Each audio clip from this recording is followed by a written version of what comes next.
preliminary details on an incident that happened earlier today at 10:25 a.m. within Grand Blanc Township. First off, I'd like to say our thoughts and prayers go out to the victims of this incident, which is completely unnecessary and avoidable. The incident that we're going to talk about here today, as I said, was happening at 10:25 a.m. at the Church of Jesus Christ of Latter-day Saints, which is located at 4285 McCandless Road. During this incident, what we know right now is that a 40-year-old suspect from Burton, he's a male, he drove his vehicle through the front doors of the church. He then exited his vehicle, firing several rounds at individuals within the church. 10 gunshot victims have been transported to local hospitals at this time, including one who has been deceased. Officers who were trained immediately responded to the area. One was a DNR officer, and then one was a Grand Blanc Township officer, where they met the suspect and they engaged in gunfire with that particular individual, neutralizing that suspect, and that suspect is no longer with us. As I said, it is a 40-year-old male from Burton. During all this incident as well, there was a fire that occurred, and we believe that was deliberately set by the suspect. We do believe that we will find additional victims once we have that scene secure.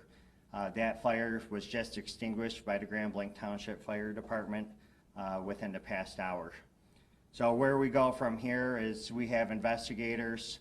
We're going to do search warrants on the suspect's residence. We're going to find out if there was a motive. We're going to go through cell phone records, things like that.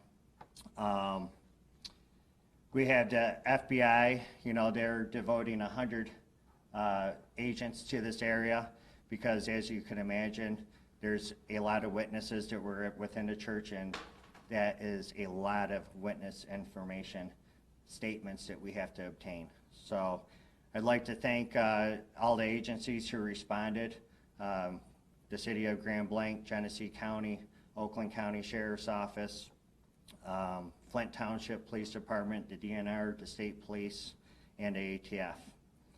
I will provide additional information for you at 5 p.m., but I am willing to take any questions that you have that I could possibly answer right now. Chief, can you talk about the kind of the progress of events? Did the suspect set the fire to get back inside of his vehicle and then ram the front door, or did it all happen at the same time?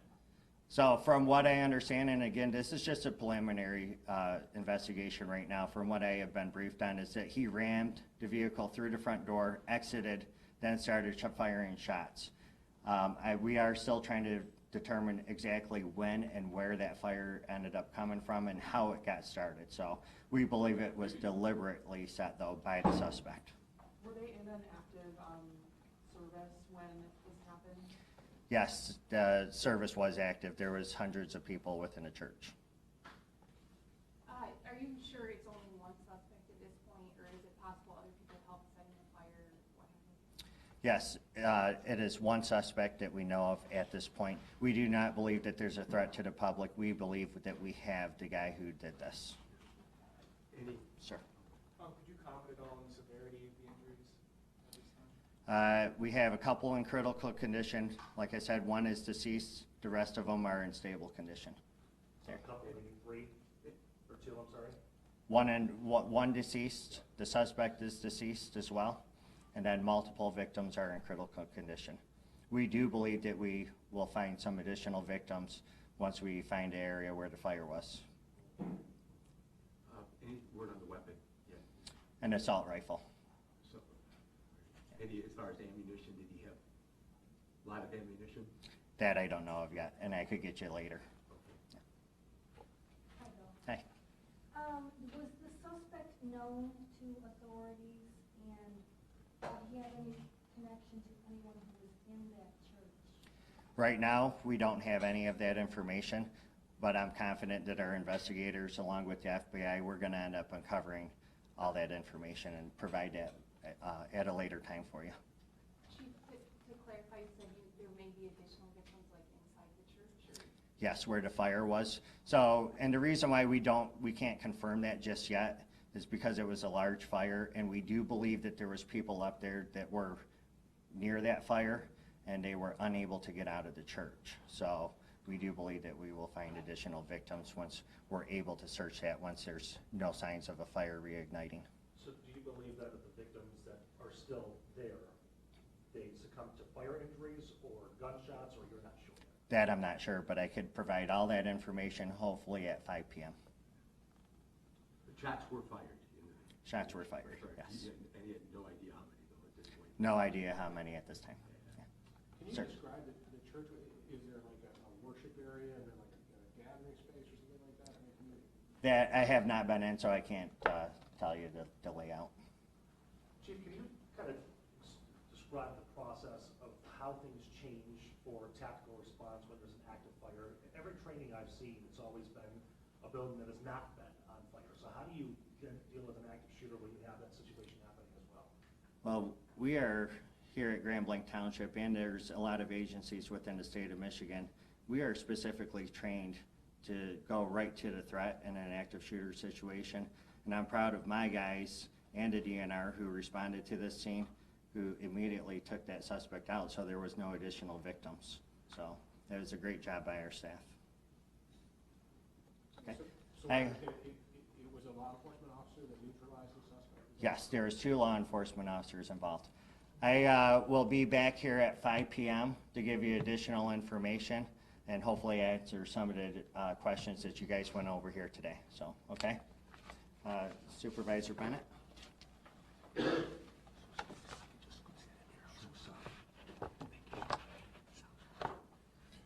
Hello, Scott Bennett, Grand Blanc Township Supervisor. Scott, S-C-O-T-T, Bennett, B-E-N-N-E-T-T. First, let me say we are heartbroken.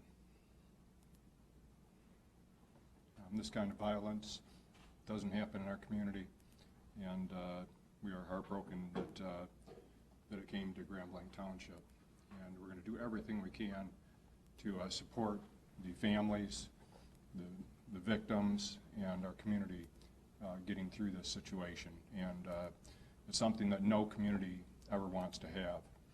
And we're going to do our best to do everything we can. We appreciate the outpouring of support from our elected leaders from both national and state in offering their assistance, and we probably will take them up on their offers. So we appreciate that very much, and we appreciate the community reaching out to us also. So the details are yet to come, as Chief Rennie has said, and we'll wait for a little bit later today when we have the rest of the situation assessed. But it may take a little while to do that. But thank you for all the support, and I'm sure that the families and the victims are going to need that.